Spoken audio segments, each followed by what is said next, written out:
Hello friends, welcome back to my channel knowledge spot. पिछले video में हम लोगों ने माइटोसिस के बारे में पढ़ा था, पूरा डिटेल में पढ़ा था। इस वीडियो में हम उसको कंटिन्यू करते हुए आगे हम जो नेक्स्ट हमारा साइकिल है दैट इज मियोसिस, उसके बारे में आज हम वीडियो में पढ़ेंगे। मियोसिस 1 का प्रोफेज 1 ये सबसे इम्पॉर्टेंट पार्ट है पूरे मियोसिस में, जो हमें क्लियरली समझना है। एक बार अगर हमें प्रोफेज 1 प्रॉपरली समझ में आ गया तो फिर मियोसिस में और कुछ नहीं है ऐसा जो समझा जाए, फिर वो सारा मियोसिस आपका माइटोसिस की तरह ही चलता है। तो आज के वीडियो में हम लोग प्रोफेज 1 पे ही ज़्यादा जोर देंगे और प्रोफेज 1 के बारे में पढ़ेंगे। तो चलिए हम लोग प्रोफेज 1 के बारे में शुरू करते हैं। आज का हमारा टॉपिक है मियोसिस। माइटोसिस और मियोसिस में क्या डिफरेंस है? मियोसिस 2 स्टेजेस में होते हैं। एक तो होता है हमारा मियोसिस 1 और दूसरा हमारा होता है मियोसिस 2। जैसे कि हमने माइटोसिस में पढ़ा था कि जो 4 स्टेजेस थे that is prophase, metaphase, anaphase, telophase, same वही चीज हमारे मियोसिस 1 और मियोसिस 2 में भी होती है। यानी कि prophase 1, metaphase 1, anaphase 1 and telophase 1। Same यही चीज मियोसिस 2 में होती है, यानी कि prophase 2, metaphase 2, anaphase 2 and telophase 2।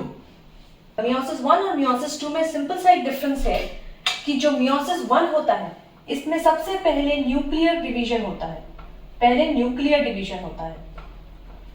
और मियोसिस 2 में हमारा सेल डिवीजन होता है। यानी कि पहले हमारे न्यूक्लियस डिवाइड होके फुल एंड फाइनल हो जाता है कि अब हमें सेल डिवाइड करके सिंपल सेल बनाने हैं। सबसे बड़ी चीज कि जो मियोसिस हमारा होता है वो यूकैरियोटिक सेल में होता है। माइटोसिस में हमारे 2 डॉटर सेल्स बन रहे थे, लेकिन मियोसिस में हमारे 4 डॉटर सेल्स बनेंगे। जो माइटोसिस हो रहा था हमारे इसमें जितने नंबर ऑफ सेल्स हमारे पेरेंट में मिल रहा था, नंबर ऑफ क्रोमोसोम्स, सेम वही नंबर ऑफ क्रोमोसोम्स हमारे माइटोसिस के बाद, सेल डिवीजन के बाद जो डॉटर सेल्स थे उसमें भी नंबर ऑफ क्रोमोसोम्स सेम थे। पर मियोसिस में क्या होता है? मियोसिस में होता है कि पेरेंट में जितने क्रोमोसोम्स होते हैं उसका जस्ट हाफ हमें डॉटर सेल्स में मिलता है, यानी कि इसमें हैप्लॉइड सेल्स बनते हैं। माइटोसिस में डिप्लॉइड सेल्स बन रहे थे, मियोसिस में हैप्लॉइड सेल्स होते हैं, यानी कि हाफ क्रोमोसोम्स होता है पेरेंट सेल से। दूसरी चीज, इसमें 4 डॉटर सेल्स बनते हैं और हमारे माइटोसिस में 2 डॉटर सेल्स बन रहे थे। मियोसिस एंड माइटोसिस में इतना ही डिफरेंस है। उस प्रोफेज 1 को बेसिकली जो है 5 स्टेजेस में बांटा गया है, जिसके बारे में हम लोग आगे जाके पढ़ेंगे। सबसे पहला स्टेज होता है that is leptotene stage, zygotene stage, pachytene stage, diplotene stage, diakinesis. Leptotene stage में ये हमारा सेल वॉल, न्यूक्लियर वॉल है, न्यूक्लियर एनवेलप है। इसके अंदर हमारे जो लेप्टोटीन का मतलब क्या होता है? लेप्टोनीमा वर्ड से हमारा लेप्टोटीन आया है स्टेज।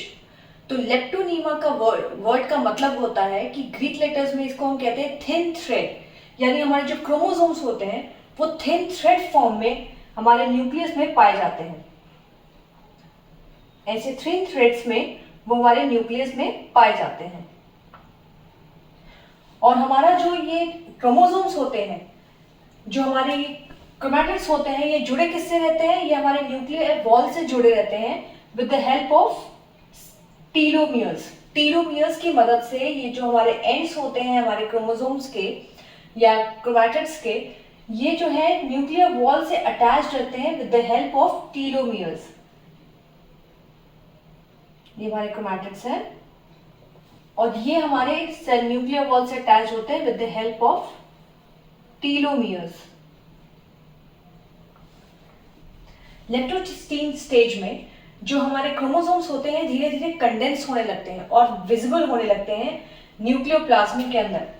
नॉर्मली वो न्यूक्लियोप्लाज्म के अंदर ऐसे ही पड़े रहते हैं, लेकिन ये नॉर्मली विजिबल नहीं होते। लेकिन जैसे ही हमारा प्रोफेज 1 आता है और फर्स्ट स्टेज आता है दैट इज लेप्टोटीन स्टेज, हमारे जो क्रोमोसोम्स होते हैं या क्रोमैटिड्स होते हैं ये धीरे धीरे विजिबल होने लगते हैं, डिस्टिंक्ट होने लगते हैं और दिखने लगते हैं। और ये अभी भी लेकिन ये टीलोमियर्स से अटैच रहते हैं, न्यूक्लियर वॉल से अटैच रहते हैं विद द हेल्प ऑफ टीलोमियर्स। उसके बाद हमारा सेकंड स्टेज आता है। प्रोफेज 1 का सेकंड स्टेज जो होता है that is zygotene stage. Zygotene stage में क्या होता है? ये हमारा न्यूक्लियर वॉल है, न्यूक्लियर वॉल के साथ हमारे जो क्रोमोसोम्स होते हैं वो कंडेंस फॉर्म में आते हैं और इंटरफेज, ड्यूरिंग इंटरफेज, जो माइटोसिस के समय मैंने आपको पढ़ाया था कि फेजेस ऑफ सेल साइकिल में एक इंटरफेज जब आता है तो इंटरफेज में हमारे जो डीएनए होते हैं या जो क्रोमोसोम्स होते हैं वो डुप्लीकेट करते हैं और डुप्लीकेट करने के बाद वो उनके नंबर्स बढ़ जाते हैं। नंबर्स बढ़ने के बाद ये जो क्रोमैटिड्स हमारे हैं डुप्लीकेट करके और आपस में जुड़ जाते हैं और इसको फिर क्रोमोसोम्स बना लेते हैं हमारे। तो ज़ाइगोस्टीन स्टेज में क्या होता है, हमारे होमोलॉगस क्रोमोसोम्स हो जाते हैं, जिसमें होमोलॉगस क्या है, ये आपके दोनों क्रोमोसोम, ये फीमेल पेरेंट का क्रोमोसोम है, ये मेल पेरेंट का क्रोमोसोम है, ये मेल पेरेंट से आता है ड्यूरिंग फर्टिलाइजेशन और ये हमारे फीमेल पेरेंट से आता है।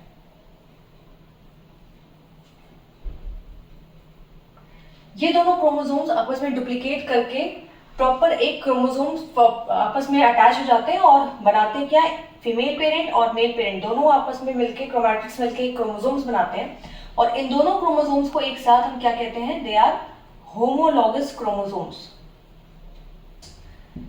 सिर्फ फीमेल पेरेंट के जो दोनों क्रोमैटिड्स हैं, ये दोनों, इनको हम लोग कहते हैं सिस्टर क्रोमैटिड्स। और ये दोनों क्रोमैटिड्स, ब्लू एंड ग्रीन वाले जो क्रोमैटिड्स हैं, they are non sister chromatids. इस स्टेज को हम कहते हैं they are zygotene stage. First was the leptotene stage and second one is zygotene stage. यानी प्रोफेज 1 के हमारे दो स्टेजेस में, first was the leptotene stage, second was the zygotene stage, जिसमें हमारे दोनों क्रोमोसोम्स प्रॉपरली बन जाते हैं, प्रॉपरली डिस्टिंक्ट हो जाते हैं, अब वो विजिबल हो जाते हैं, दिखने लगते हैं। और धीरे धीरे उसके बाद जैसे जैसे ये ज़ाइगोटीन स्टेज से हमारे थर्ड स्टेज यानी पैकेटीन स्टेज की तरफ बढ़ते हैं, ये दोनों फीमेल और मेल पेरेंट के जो क्रोमोसोम्स होते हैं ये क्लोजर आने लगते हैं, ये दोनों जो है पास आने लगते हैं। पास आने के बाद अटैच होते हैं और वो थर्ड स्टेज स्टार्ट होता है हमारा, दैट इज पैकेटीन स्टेज। जैसा कि मैंने अभी आपको उससे पहले बताया कि धीरे धीरे जैसे जैसे थर्ड स्टेज में हमारे क्रोमोसोम्स पहुंचने लगते हैं, हमारे दोनों क्रोमोसोम्स पास आने लगते हैं और पास आने के बाद ये आपस में अटैच होते हैं और होके ये कौन सा कॉम्प्लेक्स बनाते हैं, सिनेप्टोनीमल कॉम्प्लेक्स, या इसको हम बाइवेलेंट या टेट्रिड भी कहते हैं। यानी कि 4 क्रोमोसोम्स आपस में अटैच्ड हैं, इसलिए हम इसको टेट्रिड भी कहते हैं, या 2 क्रोमोसोम्स आपस में अटैच्ड हैं और एक बॉन्ड बना रहे हैं, इसलिए इसको हम बाइवेलेंट भी कहते हैं। तो सिनेप्टोनीमल कॉम्प्लेक्स बनता है हमारा, ये हमारे सिनेप्टोनीमल कॉम्प्लेक्सेस हैं। पेरेंट के जो क्रोमोसोम्स हैं, जो फीमेल पेरेंट के क्रोमोसोम्स हैं, ये सारे आपस में अटैच हो जाते हैं। इस पैकेटिंग स्टेज में क्या होता है, एक बार जब ये सिनेप्टोनीमल कॉम्प्लेक्स से अटैच हो जाते हैं, अटैच होने के बाद यहाँ पे एक रिकॉम्बिनेंट नोड्यूल बनता है। जहां जहां ये अटैच होते हैं या जहां जहां एक दूसरे को क्रॉस करते हैं, वहां पे एक रिकॉम्बिनेंट नोड्यूल बनता है। जैसे यहाँ पे इन्होंने अपने आप को क्रॉस किया, यहाँ पे अपने आप को क्रॉस किया, तो यहाँ पे क्या बनेगा, आपका रिकॉम्बिनेंट नोड्यूल बनता है। यहाँ पे जो ये रिकॉम्बिनेंट नोड्यूल बनता है नॉन सिस्टर क्रोमैटिड्स के बीच में, अब इस कंडीशन में क्या होता है कि ये आपस में जो जेनेटिक मटेरियल अपने हैं, जो फीमेल पेरेंट का और जो मेल पेरेंट का जेनेटिक मटेरियल है, वो आपस में एक्सचेंज होता है इस रिकॉम्बिनेंट नोड्यूल की मदद से। इस रिकॉम्बिनेंट नोड्यूल में होता क्या है, इसमें एक एंजाइम्स होते हैं जो कि हेल्प करते हैं इनको जेनेटिक मटेरियल को आपस में एक्सचेंज करने के लिए, और उस एंजाइम है रिकॉम्बिनेज।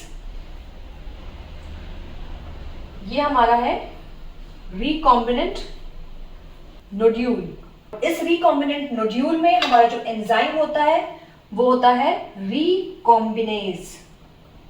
रिकॉम्बिनेज का बेसिकली काम क्या होता है, रिकॉम्बिनेज जो है मेल और फीमेल पेरेंट के जो जेनेटिक मटेरियल्स हैं उनको एक्सचेंज करता है। एक्सचेंज कैसे करता है, ये फीमेल पेरेंट के जो एक पार्ट है उसको कट करके मेल पेरेंट में अटैच कर देता है, मेल क्रोमोसोम्स में अटैच करता है, और मेल क्रोमोसोम का एक पार्ट कट करके फीमेल क्रोमोसोम्स में अटैच करता है। तो कट करने और अटैच करने के लिए रिकॉम्बिनेज में बेसिकली 2 एंजाइम्स यूज होते हैं, जो रिकॉम्बिनेज एक कॉम्बिनेशन में क्या हम कहते हैं, जो 2 एंजाइम्स होते हैं उनको हम कॉम्बिनेशन में क्या कहते हैं, रिकॉम्बिनेज।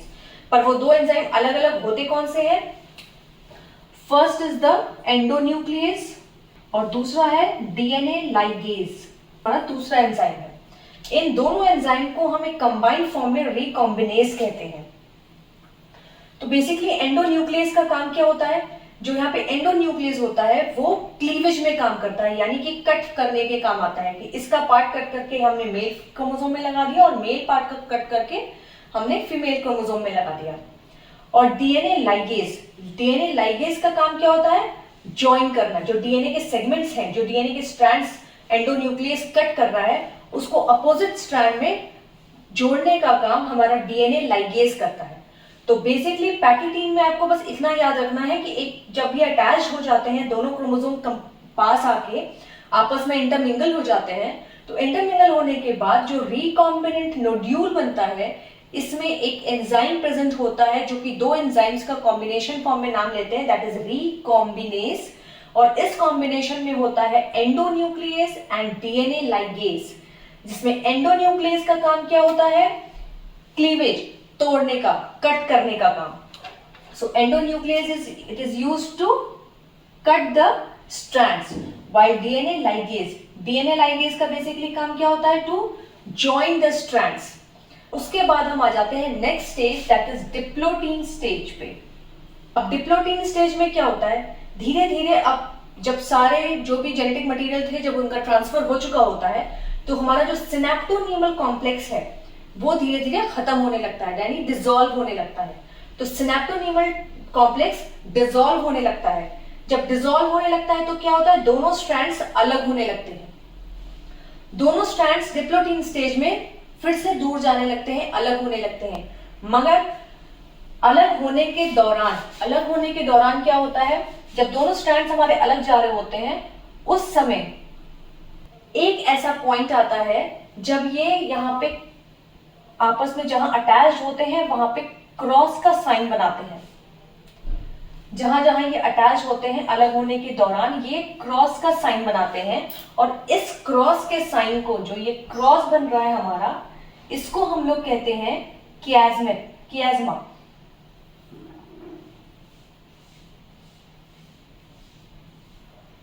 इसको हम लोग कहते हैं कियाज्मा।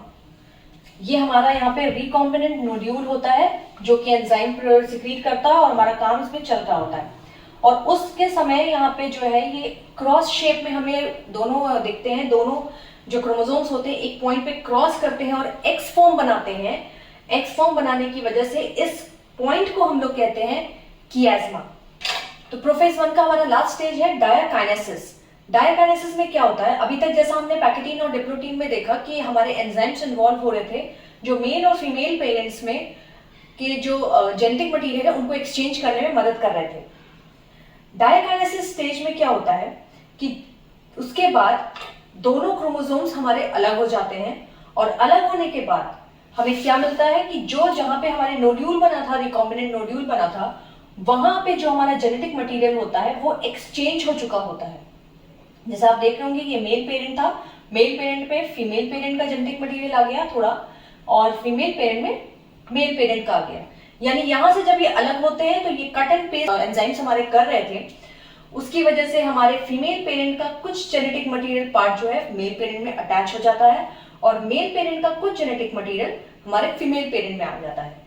इस प्रोसेस को, जो डायकाइनेसिस में ये प्रोसेस हमें मिलता है, इसको हम लोग क्या कहते हैं? इस प्रोसेस को हम लोग कहते हैं टर्मिनलाइजेशन ऑफ कियाज्मेटा। उस वक्त ये क्रॉस फॉर्म में दिख रहा था, लेकिन अब ये कियाज्मा अलग होने के बाद टर्मिनल फॉर्म में आ गया। जो दोनों टर्मिनल पार्ट होते हैं हमारे मेल और फीमेल पेरेंट के, उनमें वहां पे हमें ये कियाज्मेटा दिखने लगता है, इसलिए इसको हम कहते हैं टर्मिनलाइजेशन, यानी टर्मिनल पार्ट पे तो टर्मिनलाइजेशन ऑफ कियाज्मेटा। हमारा जो सेल है वो नेक्स्ट स्टेज पे यानी प्रोफेज 1 से अब आगे की स्टेज पे जाने के लिए, फेज पे जाने के लिए रेडी हो चुका है। तो ये पूरा जो हमने आपको समझाया ये सिर्फ प्रोफेज 1 है। और स्टूडेंट्स, मैंने मियोसिस को इजी फॉर्म में समझाने की कोशिश की है। अगर इसके बाद भी आपको कोई चीज़ में कोई भी कंफ्यूजन होता है तो आप प्लीज़ मुझे कमेंट बॉक्स में लिख के भेजें, मैं उसे क्लियर करने की पूरी कोशिश करूँगी। और अगर आपको समझ में आया हो तो मेरे चैनल को लाइक और सब्सक्राइब करना ना भूलें। Thank you.